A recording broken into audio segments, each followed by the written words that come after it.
Hello and नमस्ते तपाईहरुलाई soft click private limited को यो टेक भिडियोमा स्वागत छ। म Rabindra Raj Amatya, managing director of soft click private limited. Soft click private limited भनेको चाहिँ हामी चाहिँ स्मार्ट होम सल्युसनसँग डिल गर्छौं र विगत केही वर्षदेखि हामीले मार्केटमा कम्प्लिट स्मार्ट होम सल्युसनको नाममा हामीलाई चिनिन्छ भने हामीले कुनै पनि घरको मेन गेटदेखि लिएर माथि रहेको पानीको ट्याङ्कीसम्मको अटोमेसन प्रोडक्ट्सहरू प्रोभाइड गर्दै आएका छौं र त्यसमध्येमा हामीसँग भएका धेरै प्रोडक्टहरूमध्ये आज चाहिँ मैले तपाईहरुको लागि यो स्मार्ट स्विच भन्ने प्रोडक्टको डेमोन्स्ट्रेसन भिडियो बोकेर आएको छु। ध्यान दिएर अन्तिमसम्म हेरिदिनु होला सो दैट तपाईले यो भोलि खरिद गर्नु भयो भने तपाईलाई यो कसरी चलाउने भन्ने कुरोको जानकारी यो भिडियोबाट तपाईले कम्प्लिटली पाउनुहुन्छ। र मेरो हातमा अहिले देखिरहनु भएको छ तपाईहरुले स्मार्ट होमको स्मार्ट स्विच। यो चाहिँ 1 ग्याङ स्विच हो र यसको साइज भन्नुहुन्छ भने 3x3 इन्चको हुन्छ र हाम्रो अहिले ट्रेडिसनल चलिरहेको 3x3 बक्समा यो मजाले फिट पनि हुन्छ। ल आउनुस् यसलाई अनबक्सिङ गरौँ र यहाँ भित्र के हुन्छ त्यो पत्ता लगाउँ है त।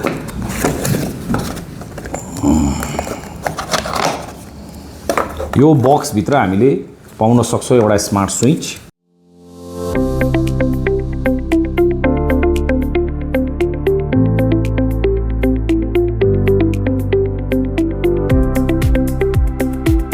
सँगै एउटा आउँछ युजर म्यानुअल। यो युजर म्यानुअलले चाहिँ के गर्छ भन्दाखेरि चाहिँ नन टेक्निकल मान्छेले पनि यो युजर म्यानुअल पढ्नु भयो भने चाहिँ यो स्विचलाई सजिलै जडान तथा यसलाई प्रयोग गर्न सक्नुहुन्छ। युजर म्यानुअलमा हाउ टु कनेक्ट भन्ने डायग्राम दिएको छ भने अर्को एपमा लगाएर यसलाई कसरी चलाउने त एपमा कसरी यसलाई इन्टिग्रेट गर्ने र एपसँग जोडिएर यसलाई कसरी के फंक्सन गराउँछ भन्ने कुरा सम्पूर्ण जानकारी यो युजर म्यानुअलमा दिएको छ। यो हाम्रो युजर म्यानुअल। त्यसैगरी अर्को प्रोडक्ट आउँछ यसको भित्र स्विच। यो भनेको 1 ग्याङ स्मार्ट स्विच हो। यसलाई अगाडिबाट यसरी हेर्दाखेरि यस्तो देखिन्छ भने यहाँ एउटा गोलो रिङ देखिन्छ, यो चाहिँ स्विच हो यसको। यो स्विच चाहिँ टच हो। यो टेम्पर्ड ग्लासले बनिएको हुन्छ अगाडि, जसमा एउटा प्रोटेक्सन स्टिकर प्लास्टिक छ भने यसलाई हामीले इन्स्टलेसन गरेपछि निकाल्छौं। त्यसपछि यो कम्प्लिटली ग्लास मात्रै हुन्छ, विच इज टेम्पर्ड ग्लास है। यसको थिकनेस अलमोस्ट 7 to 8 mm हुन्छ भने ब्याक साइडमा हेर्नुभयो भने यहाँनिर कनेक्सनहरू गर्ने ठाउँ देखिन्छ, जुन जहाँ चाहिँ हामी वायरिङ गर्छौं। यसमा लाइभ र न्युट्रल कनेक्सन गर्ने ठाउँ हुन्छ र लोड कनेक्सन गर्ने ठाउँ हुन्छ र जुन चाहिँ यो ट्रेडिसनल वायरिङ जुन हाम्रो घरमा एनालग स्विच चलाइरहेको हुन्छ त्यो स्विचको वायरिङमा सजिलै फिट हुन्छ। र यसलाई अब स्मार्ट स्विच किन भनियो भन्दाखेरि चाहिँ यो स्विचमा वाइफाई कनेक्सन हुन्छ। यसलाई वाइफाईमा कनेक्ट गर्नको लागि यो म्यानुअल पढ्नु पर्यो। म्यानुअल थ्रु यसलाई कसरी एपमा डिटेक्ट गराउने र यसलाई वाइफाईमा कसरी कनेक्ट गर्ने भन्ने हुन्छ र यसको वाइफाई फ्रिक्वेन्सी भनेको 2.4 गिगाहर्जमा चल्छ यो है। एपबाट यसलाई हामीले वन्स डिटेक्ट गरिसकेपछि यो स्विचमा वाइफाई सेटिङ गरिसकेपछि यो स्विच अनलाइन हुन्छ, जुन चाहिँ एपमा अनलाइन देखिन्छ र त्यो एप भित्र गइसकेपछि त्यो एपमा धेरै फिचर्सहरू छ जुन चाहिँ एप भित्र तपाई स्विचको भित्र छिर्नु भएपछि यो स्विचलाई हामीले रिनेम पनि गर्न मिल्छ। भन्नुको मतलब कुन लोडमा कनेक्ट गरेका छौं हामीले यो स्विचलाई ट्युबलाइटमा कनेक्ट गरेको हुन सक्छ वा कुनै टिभी चलाउनलाई हुन सक्छ भने कुनै मोटर चलाउन सकेको हुन्छ, त्यो नाम चाहिँ हामीले त्यो स्विचमा रिनेम गर्न मिल्छ र प्लस त्यसको भित्र गइसकेपछि डिफरेन्ट अटोमेसन्सहरू गर्न सकिन्छ। आउनु हेरोस् यसलाई कसरी वायरिङ गर्ने र यो एपमा कसरी चलाउने भन्ने कुरो चाहिँ तपाईहरुले म तपाईहरुलाई देखाउँछु। धन्यवाद। यो अब हामी स्मार्ट स्विचलाई कसरी कनेक्ट गर्छौं भनेर हामीले यहाँ अलिकति सेटअपको लागि प्लान गरेका छौं। मेरो हातमा छ एउटा स्मार्ट स्विच र यो स्मार्ट स्विचलाई पावर दिनको लागि फेज र न्युट्रलको लागि रेड एन्ड ब्ल्याक वायर, त्यसपछि यसमा लोड कन्ट्रोल गर्नलाई हामीले एउटा यो लाइट राखेको छौं। यो लाइटलाई चाहिँ हामी पावर अफ गर्छौं है। ल हेरौँ यसको सेटअप प्रोसेस। पछाडी देख्न सकिन्छ न्युट्रल, लाइभ र L1 भनेर लेखेको छ। यो न्युट्रलको लागि हो, यो लाइभको लागि हो भनेको फेज, अनि यो चाहिँ लोडको लागि हो भने यसमा हामी यो कनेक्सन गर्छौं है। अब यसमा हामीले पहिला के गर्छौं भन्दाखेरि यो 3टा मात्र पोइन्ट देखिन्छ। नर्मली घरको वायरिङमा फेज र न्युट्रल आएको हुन्छ र लोडको पनि एउटा फेज मात्र आएको हुन्छ र हामीसँग अहिले यो लोड चाहिँ हामीले तपाईहरुलाई डमी लोड देखाउन लागेको भएर यसको फेज र न्युट्रल दुईटै छ। सो दैट हामी चाहिँ के गर्छौं भन्दाखेरि यसको न्युट्रललाई चाहिँ हामी यही कमन गरिदिन्छौं अहिलेलाई र फेज चाहिँ यहाँ जोडेर यसलाई पावर अफ गर्छौं है। हेरौँ है।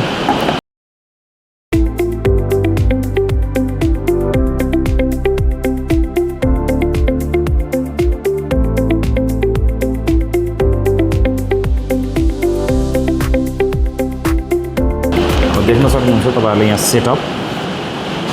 यहाँ मैले मेन लाइनको आउने न्युट्रल यो पोर्टमा र यो लोडको न्युट्रल पनि यही पोर्टमा हाले अहिलेलाई, किनभने यो न्युट्रल नर्मली कमन हुन्छ घरमा। त्यसपछि यो स्विचलाई अन गर्नलाई एउटा फेज लाइन चाहियो, यो फेज लाइन आयो अब यो चाहिँ हाम्रो लोड कुन हो, लोडको फेज लाइन हामीले L1 मा जोड्यो भने चाहिँ न्युट्रल, लाइभ र L1 भने चाहिँ अब हामी यो स्विचलाई अन गर्न तयारी गरौँ है।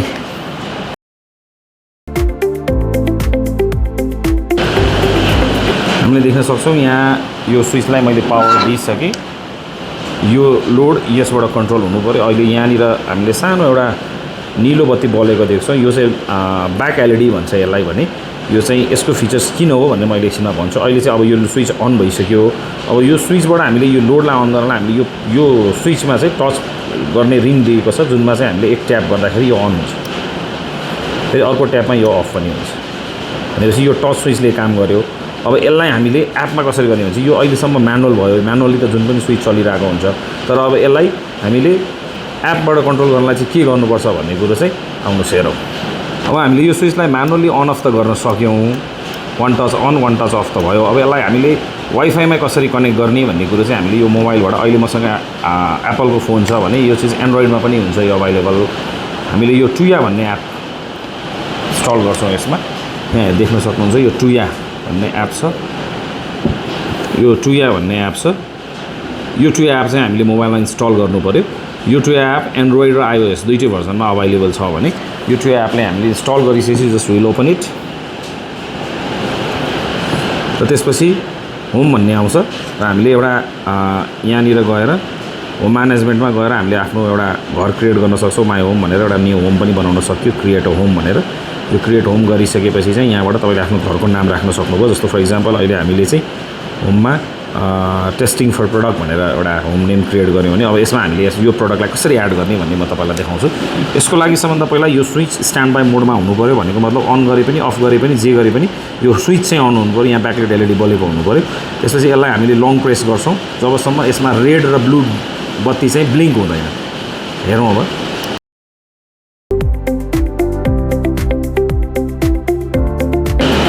देख्न सक्नुहुन्छ रेड र ब्लू बत्ती बल्यो भने यहाँ एपमा पनि यसले अटोमेटिक डिटेक्ट पनि गरिसक्यो यहाँ डिभाइस। यदि यो अटोमेटिक डिटेक्ट गरेन भने चाहिँ हामीले के गर्नुपर्छ भने यहाँलाई क्लोज गरे अहिले भने यहाँ प्लसमा जाने, त्यसपछि हामीले यो एड डिभाइस भन्ने अप्सनमा क्लिक गर्छौँ र यसले यसलाई सर्च गर्छ र यहाँनिर यसरी स्विच देखाउँछ। अब यसलाई मैले सेलेक्ट गरेँ।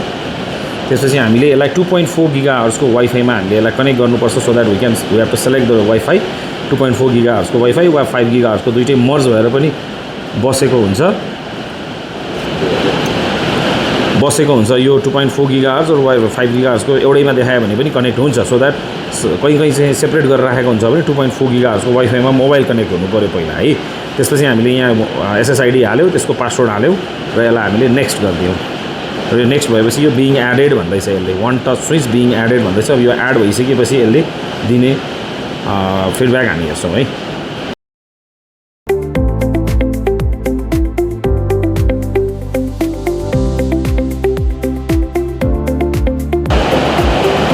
यसरी वान टच स्विच एड भइसकेपछि यो पोजिसनमा आउँछ र वी क्यान रिनेम इट। जस्तो फर इक्जाम्पल हामीले अहिले यहाँ टाइप गऱ्यौँ डेमो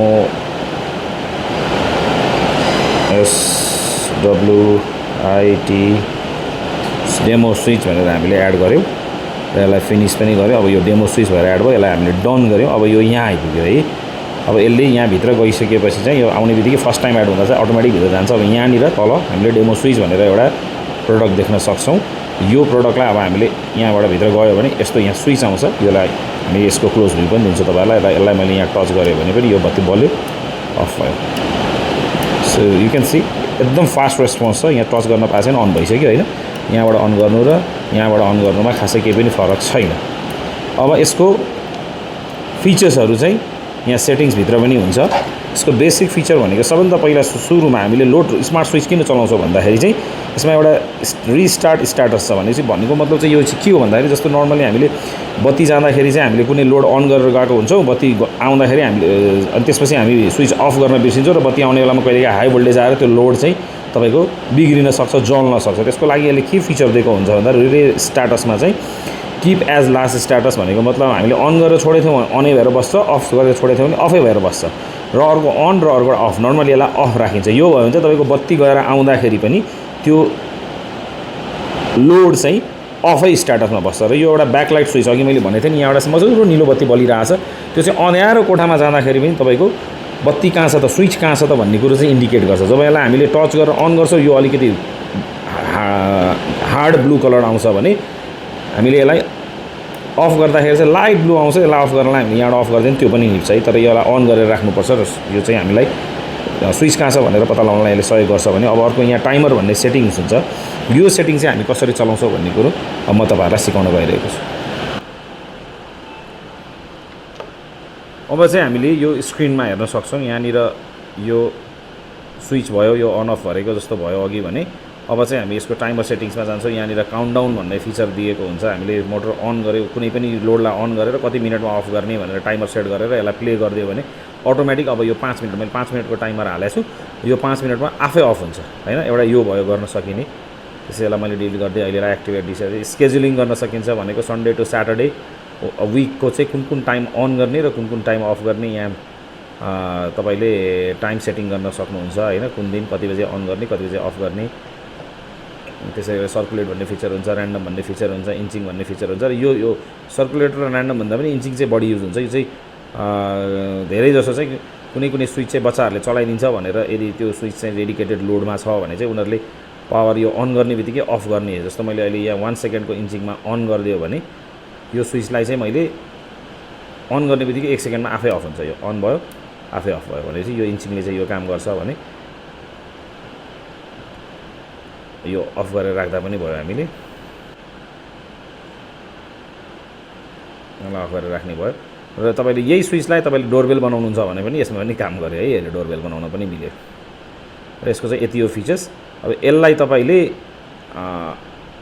अर्को गर्न सक्ने भनेको चाहिँ थर्ड पार्टी भोइस सर्भिसेसहरुमा एड गर्न मिल्छ भने जस्तो टुयाले चाहिँ के थर्ड पार्टी भोइस अपरेसनसँग काम गर्छ भन्दाखेरि एलेक्सासँग पनि गर्छ गुगल होमसँग गर्छ स्मार्ट थिङ्ससँग गर्छ र IFTTT ट्रिपल भन्ने 3-4वटा चाहिँ एपसँग इन्टरलिङ्क छ which are the world's leading voice अपरेसनको स्मार्ट होमको कन्ट्रोलिङको लागि गर्छ भने हामीसँग यो एलेक्सा भन्ने पनि डिभाइसेसहरू पाउन सक्नुहुन्छ तपाईँहरूले त्यसको लागि चाहिँ तपाईँहरूले हामीलाई सम्पर्क गर्नुपर्ने हुनसक्छ अब तपाईँहरूले मैले तपाईँहरूलाई स्विच अपरेसन र मोबाइल एपमा कसरी कन्ट्रोल गर्ने भनेर यो देखाइसकेँ हाम्रो सेटअप यही हो अहिले फाइनली एकचोटि फेरि देखाइदिन्छु तपाईँलाई यो अन गर्ने अफ गर्ने म्यानुअली भयो भने यो एपबाट पनि कसरी अन अफ गर्ने भन्दाखेरि यहाँ स्विचमा गयो यहाँभित्र स्विच देखाउँछ यसले पनि अन अफ गर्न मिल्यो यही लोडलाई है सिम्पली छ एकदम सिम्पल छ यसको अपरेसन यहीँ पनि स्विच आएको हुन्छ होम स्क्रिनमै पनि तपाईँको स्विच यहाँ अप्सन आइरहेको हुन्छ जस्तो यो चाहिँ सिंगल 1 ग्याङ स्विच भएकोले यो अन गरेर यहाँबाट फरक परेन तर यो 4 ग्याङ 6 ग्याङमा जानुभयो भने यो अन गरिदियो भने एकैचोटि सबै लोड अन हुन्छ सो द्याट भित्र गएर चाहिँ इन्डिभिजुअली लोडहरू कन्ट्रोल गर्न मिल्छ त्यसको डेमोन्स्ट्रेसन भिडियो चाहिँ हामी डेफिनेटली फेरि अर्को भिडियोमा तपाईँहरूको लागि भनेर अपलोड गर्ने नै छौँ किप फलोइङ अस सब्सक्राइब गरिदिनु होला माया गरिदिनु होला र यो प्रडक्टलाई आफ्नो घरमा चलाउनको लागि स्मार्ट लिभिङको लागि र तपाईँको लोडको लाइफ सेक्युरिटीको लागि चाहिँ हामीलाई सम्झिनु होला सफ्टवेयर प्राइभेट लिमिटेड हामी अवस्थित छौँ बालाजु चमत्री रोडमा 16 नम्बर वडा कार्यालयको ठ्याक्कै छेउमा हामी टाँस्य र हाम्रो अफिस छ त्यहाँ आएर तपाईँहरूले हामीलाई पनि फिजिकल्ली अफिसमा आएर भेट्न पनि सक्नुहुन्छ र यो प्रडक्टको बारेमा डिटेल अझ इन्फर्मेसन्स तपाईँले अफिसमै आएर पनि लिन सक्नुहुन्छ हस्त धन्यवाद नमस्कार थ्याङ्क यू